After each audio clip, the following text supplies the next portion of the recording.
Have you ever felt like life is moving so fast and you are just trying to keep up? Well, I just turned 26 and in the past year, I've learned 26 lessons that completely changed the way I see life. Some of them might surprise you, some might feel like common sense, but all of them have the power to make you rethink how you live. Before we jump in, make sure you subscribe to my channel if you want more videos on positivity, personal growth, and life lessons. I share tips that can actually change the way you live. And by the end of the video, I will tell you how you can get a book that inspired many of the lessons. So the very first thing I'm going to talk about is that life is unpredictable. As someone who likes to plan every single detail of our life, last year was not it at all. I made so many plans that didn't go the way it was supposed to go. What happened last year really shook me. And it just made me realize that I don't have control. I can't predict what's going to happen.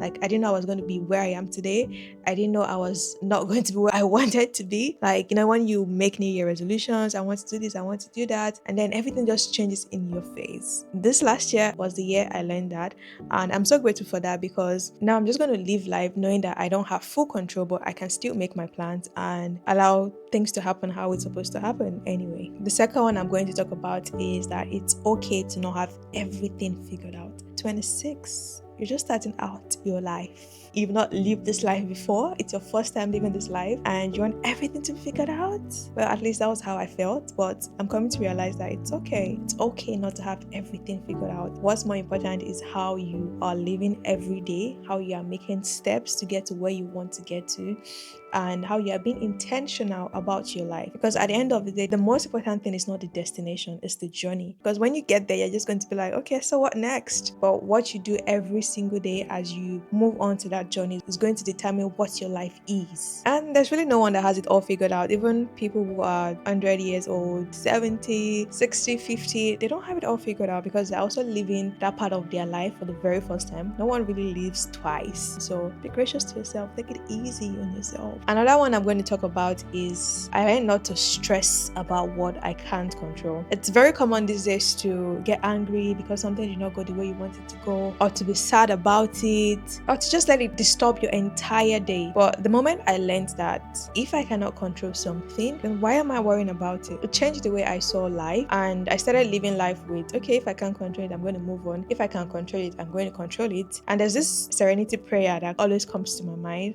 It says, may God grant me the serenity to accept the things I cannot change, the courage to change the things that I can, and the wisdom to know the difference. If you think about this and you live by it, you're going to have a peaceful life. Because why are you angry at the fact that somebody's honking behind you when you're driving? Why are you angry at your shoelace for not tying properly? Why are you angry about the fact that someone is acting in a weird way towards you? You can't control how people do. You can't control their energies, but what you can control is yourself. And the moment I learned this, everything changed. Now, whatever you say, I try as much as possible not to let it get to me and not to let it change the way I'm living my life. The next one I'm going to say might sound harsh, but it's the reality. Nobody cares about you. Live your life. So let's take this for example. Think about yourself. How many times do you spend your entire day thinking about somebody else? Even 10 minutes of your time. How many people do you think about within 1 hour? The guess is probably nobody, or maybe 1 or 2 people. So that's to say that the fact that you are not spending your entire life thinking about other people, why do you think you're so important that you think people are thinking about you?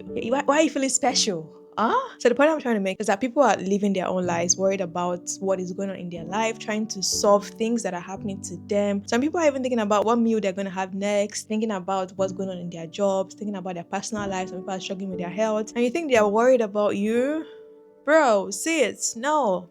They're not worried about you. Live your life and stop thinking about people. People don't care. And one thing is that people are going to talk. They're going to say things about you no matter what you do. Even if you cut off your head and you put it on a platter for somebody, they're going to say, oh, you didn't even cut the head properly. Why is this side not straight? My point is, they don't care. Live your life. Okay, so this one is like a follow-up to the one I just talked about. Don't compare yourself with others. When we were created, we're all created to be individual beings. I was thinking the other day that isn't it amazing how there are billions of people on the earth and everyone looks different. Like no two people have exact features, even identical twins, their fingerprints are different, and even if you look at them closely, you're going to see differences. It just amazes me how we are all different. So why are we trying to be like the other person? When God created the world, I'm a Christian, so I believe that God created the world. When he created the world, he created humans, he created the plant, the flowers, the sun, the moon, the star. Do you think that the sun is sitting up there and say, why is the moon better than me? Or why are the flowers prettier than me? No, like when the sun is about to shine, it shines, it just exists. When the moon is about to brighten the darkness of the night, it does it. When the flower is about to blossom, it does it. And the beautiful thing that nature also shows is that things are in seasons. The sun is not there all day. It's there in the morning, then the moon takes over at night, the stars take over at night, and then the flowers do not blossom all seasons. During winter, you're not going to see flowers outside. So it just shows to say, do not compare yourself to others. You are unique. You're supposed to be the best version of yourself. The only person you're supposed to be comparing yourself to is the previous version of who you were yesterday. So focus on your growth. And in the world of social media, it's very tempting to see other people's highlights and believe that their life is better than yours. It's not better, sister. It's not better, brother. Right now, I made an effort to look good, made an effort to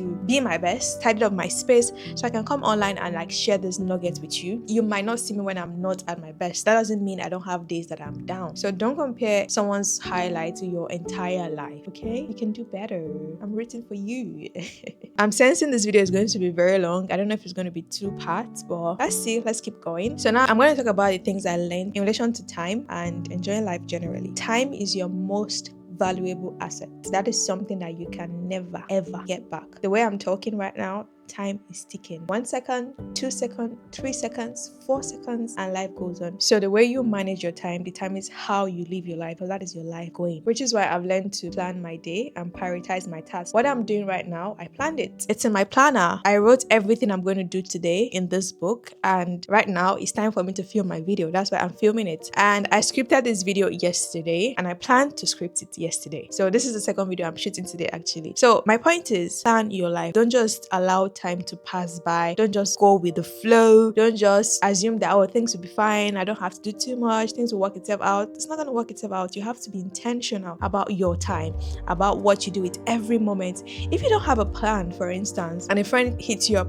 I have 2 tickets, I'm going to this, you're going to say, okay, let's go, because you don't have anything, quote and unquote, that you are doing with your time. So that's why it's good to have a plan. So when your friend calls, you're going to be like, I'm sorry, I'll not be able to make it, I'm busy at the moment. This is not to say you can't go out and socialize, but my point is you need to have a plan. Even the socializing that you want to do, you can include it in your plan. And this doesn't take out the part of spontaneity. This is something I'm still learning, but I don't mind that being the missing part compared to me not having control of my life. So yeah, I'm really passionate about planning. Like I just wonder how people don't plan. Like how do you live your life? And I'm just curious, if you are watching this video right now, you've watched this point, do you plan your life, or do you just go with the flow? Do you have your plans in your head? Do you write it down? How do you live your life? I'm curious. As for me, I plan every single detail every day of my life, and you should too. Honestly, it changes everything. So talking about time, I've learned that life moves really fast, so enjoy life. I can't believe it's almost 10 years since I got into medical school. It felt like yesterday. Like when people are talking to me and they're calling me ma, they're calling me auntie, I'm like, who are you talking to? I look around to see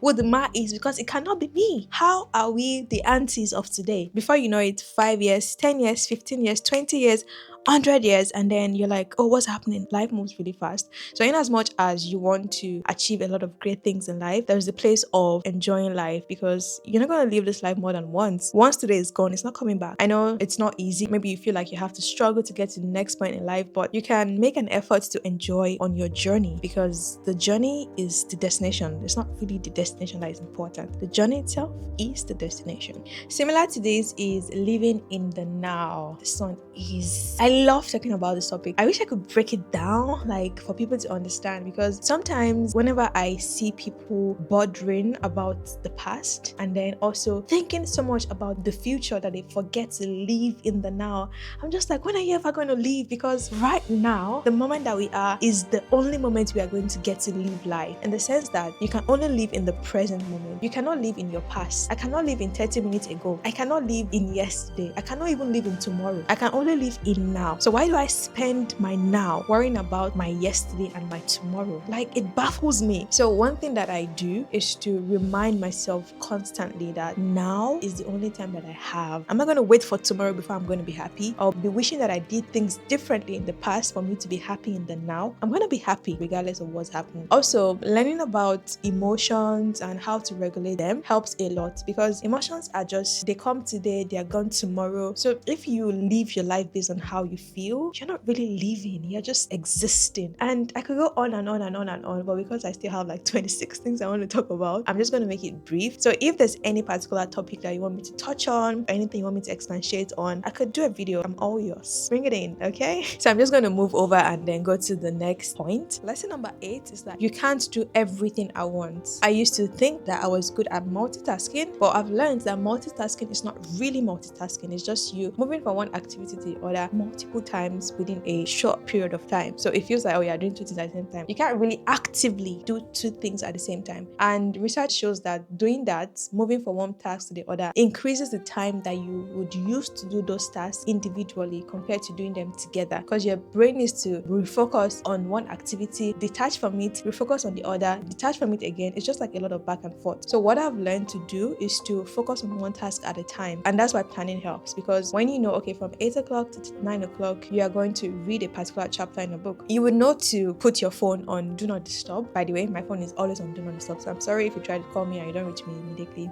That is why. So you would know to put your phone on do not disturb, or like put your phone away till you finish the task. Then if your next task is to reply to emails, reply to messages, then you know you're focusing on that. So when something comes in the time frame you slot for what you're supposed to do, you know to say no. You know how to section your time so you are more efficient in what you are doing. And trust me, this is what I've lived by for a very long time, and I can see the results. This one, the 10th one I'm going to talk about, is something close to my heart as well. Don't wait for permission to live your life.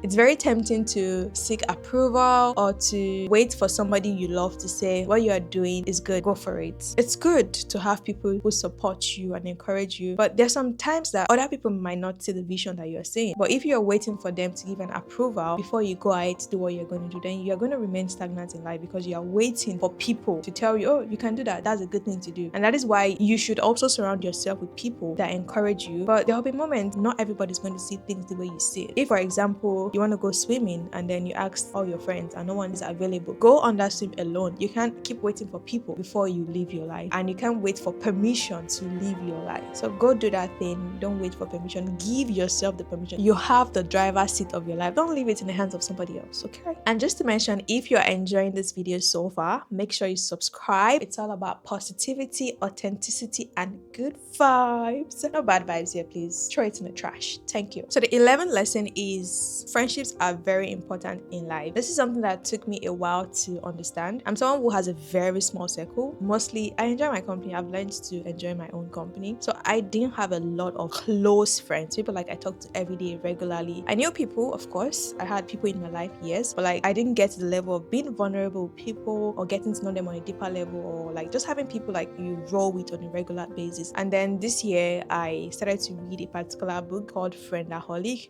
by Elizabeth Day. Am I right? Let me confirm. Who is the author of Friendaholic?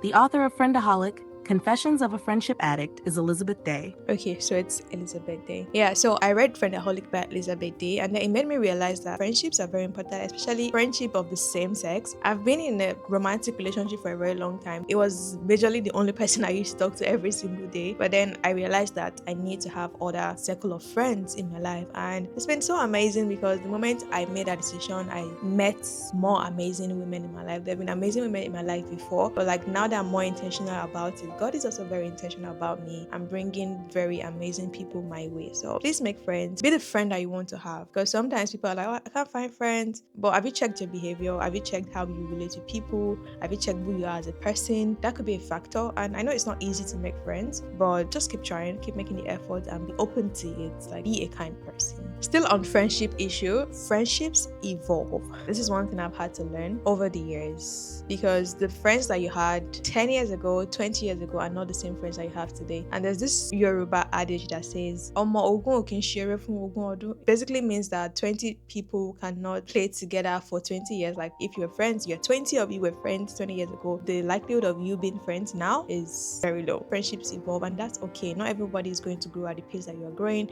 Not everybody is going to think like you. Not everybody is going to understand a new version of you. So it's okay to let go of people. You don't have to feel bad for it, especially if you know that the friendship is not helping you in any way. It's rather reducing you. Please let go of that friendship. This one, the 13th one, is in relation to people as well. And people are more important than money. I'll give you some time to think about that.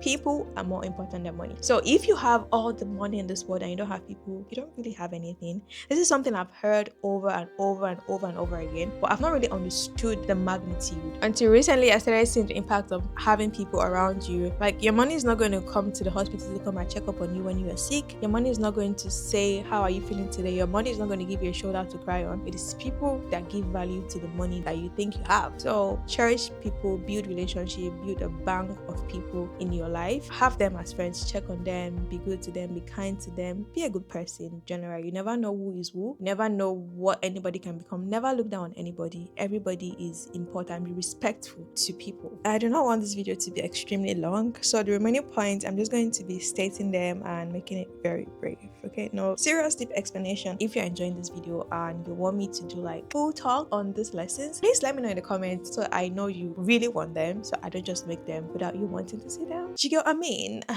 Okay, let's go. Number 14 is treat people how you want to be treated. Number 15, be kind to everyone. This goes without saying. Why are you wicked? Be kind. Number 16, you can't please everyone, and that's okay. You're not an ice cream seller. Not everybody even likes ice cream. You can't please everyone. You are not made for everybody. You are unique and you are made to be you. You're made to shine in your own light. Number 17, your diet, your sleep, and your exercise are very important. They are keys to living a healthy life. And this is a theme that this book talks about a lot. I made a video about lessons I learned from Ikigai, the Japanese secret to a long and happy life, and I'll link the video up so you can go ahead and watch it. You'll find it life-changing. Number 18, mental health is real. Prioritize it. Please don't kill yourself while you're trying to work. It's okay to say no. You don't have to do everything. Like, protect your peace, protect your mind, protect your space. That's all you have. If your mental health is not okay, you can't really do anything. Another thing I learned is that confidence is built. It doesn't fall from heaven. You are not born with it. You build it. And it comes by doing that thing that scares you the most. The more you do it, the more you expose yourself to it, the more confident you become. Another one is asking for help is not a weakness. It's a strength. It means you know that you are not strong all by yourself. You are not all knowing. It means you know when to delegate. The reason that there are billions of people in this world is so we can interact with each other. It's not for us to do everything by ourselves. There's no award for a person that does the most difficult things in life. There's no award for it. So please prioritize yourself and ask for help. The next thing I learned is about investing in personal growth. It is really important to invest in yourself. Like I said earlier, you should strive to become a better version of yourself every single day. Learn something new every day. Interact with people. Be open to learning. Ask questions. Be curious. That's how you grow. And there's a saying that once you stop learning, you start dying. I don't think anybody really wants to die like that. Like, if you have the choice, you just choose, oh, I want to die. Except maybe Paul in the Bible saying that for him to die was gain and to live was Christ. Maybe that's an exception. Another one is money is important. Even though the Bible says money is the root of all evils, but it depends on how you use the money. Money is good. Money gives you choices and it gives you the freedom to do what you want to do. You can decide to have breakfast in Italy, have lunch in Spain, and have dinner in Ghana. You know, you can just fly around the world, but when you have that money, ensure that you are not proud, ensure that it's for good and not for evil. And still on that matter, financial literacy is key. Please, can someone tell me why they don't teach these things in school? I don't know, maybe nowadays it's being taught in school, but when I was in school, no one told me about financial literacy. Like, why? This is a basic skill. We are left to go and discover about ourselves. So this is something I'm learning in my 20s because I want to have money. I want to do the things I want to do. I want to, I want to be rich. I don't know about you, but I want to be rich. Being intentional about my finances is something that that I'm learning, and it'll be a good thing if you also decide to do that for yourself. The next thing is how you see the world is what is reflected back to you. So I'll explain this one. Basically, if you go out and everything you see is just negative things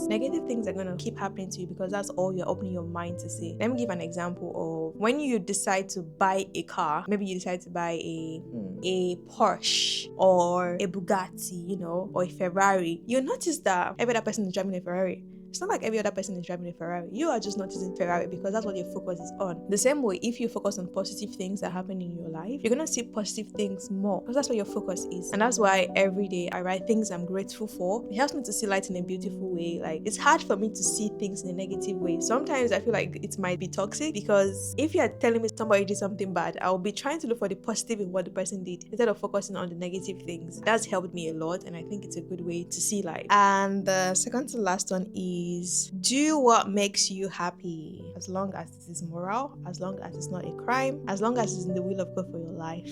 Do what makes you happy. Like, life is too short. Why are you restricting yourself? Why are you limiting what you're supposed to do because of what somebody is going to say? Live your life. It is just this one life, and if you don't live it now, what's the point of being alive anyway? Please do what makes you happy and live your life to the fullest. And the final and most important lesson I've learned in the past years is that there is no fulfillment in life without Jesus. There is none.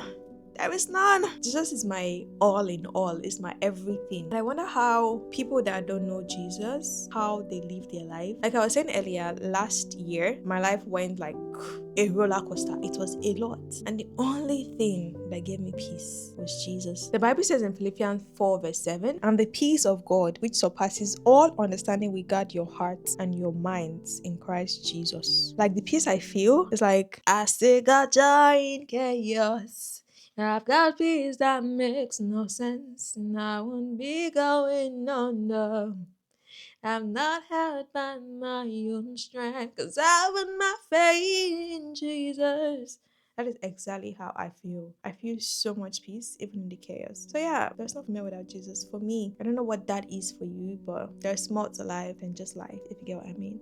Anyways, thank you so much for watching till the end of this video. If you've gotten to this point and you've not subscribed, now is a good time to subscribe, because in this family, we're all about positivity, authenticity, and good vibes. If you want to read more about life lessons and purpose, this is a good book to start with. So the book is Ikigai, the Japanese secret to a long and happy life, and I've linked it in the description box, so go ahead and grab your copy. Don't be late to the party. And if you're not following me on Instagram, now is a good time to do that. My handle is Busola_Deborah. If you enjoyed this video, make sure you like, you share, and you subscribe.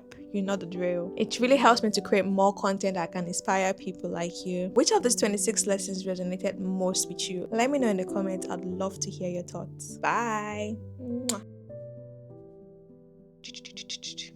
I've been a lot.